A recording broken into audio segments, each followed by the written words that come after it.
கடலூர் மாவட்டம் விருத்தாச்சலத்தைச் சேர்ந்த விவசாயிகளுக்கு மணிலா பயிர் முறையாக வழங்கப்படவில்லை என விவசாயிகள் வேதனை தெரிவித்துள்ளனர். இலவசம் என கூறப்பட்ட மணிலா பயிர் பாரபட்சத்துடன் வழங்கப்பட்டதாகவும் பயிர் கிடைக்காமல் ஏராளமான விவசாயிகள் ஏமாற்றமடைந்ததாகவும் குற்றச்சாட்டு எழுந்துள்ளது. இதுகுறித்து வேதனை தெரிவித்துள்ள விவசாயிகள், அதிமுக ஆட்சியில் வழங்கப்பட்ட மானிய விலை பயிர்கள் முறையாக கிடைத்ததாகவும், இலவசம் என தம்பட்டம் அடிக்கும் திமுக ஆட்சியில் விவசாயிகளுக்கு ஏமாற்றம் மட்டுமே மிஞ்சுவதாகவும் அதிருப்தி தெரிவித்துள்ளனர். எல்லா விவசாயிக்கும் கொடுங்க. 4 மூட்டை 5 மூட்டைலாம் நேத்தி குடுத்தாங்கன்னு சொல்றேன். இப்ப இங்க இருக்கிறவங்கலாம் நாங்க வெளியூர்லயே வந்திருக்கோம். அப்படி நான் சொல்லல. விவசாயிங்க எல்லாம் வந்தா ஆளுக்கு 1 மூட்டை குடுங்க. நேத்திக்கு வந்தவங்கலாம் 4 மூட்டை 5 மூட்டை குடுத்துறீங்க. அப்ப இன்னைக்கு வந்தவங்கலாம் யாரு? வருஷம் மானியத்தில் கொடுப்பாங்க.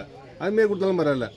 அதிமுக ஆட்சியெல்லாம் அப்படி தான் கொடுத்தாங்க. கரெக்டாக மானியத்தை வச்சு மலர்ட்ட கொடுத்தாங்க. இந்த திமுக ஆட்சியில் அதுமாரி ஒன்றும் வராது போல் இருக்கு.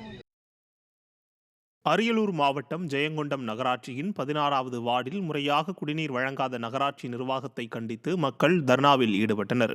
ஜோதிபுரம், கருப்பையா நகர், சிதம்பரம் சாலை, நேரு நகர் உள்ளிட்ட பகுதிகளுக்கு கடந்த 3 ஆண்டுகளாக முறையாக குடிநீர் வழங்கப்படுவதில்லை என குற்றம் சாட்டப்பட்டுள்ளது. இதனை கண்டித்து நகராட்சி அலுவலக வளாகத்தில் அமர்ந்து குடியிருப்பு வாசிகள் ஆர்ப்பாட்டத்தில் ஈடுபட்டனர். திமுக ஆட்சியில் அடிப்படை வசதிகளை பெறக்கூட போராட வேண்டிய சூழல் உள்ளதாக மக்கள் வேதனை தெரிவித்துள்ளனர்.